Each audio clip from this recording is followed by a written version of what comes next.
All right, we got a 2022 Chrysler Pacifica. We're gonna reset the oil life on it. What you're gonna wanna do is find the oil life first.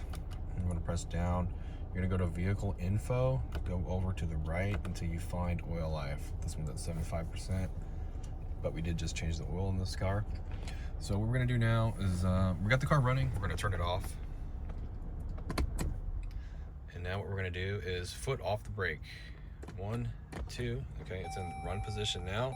Gas pedal 5 times. 1, 2, 3, 4, 5. That's all the way to the floor.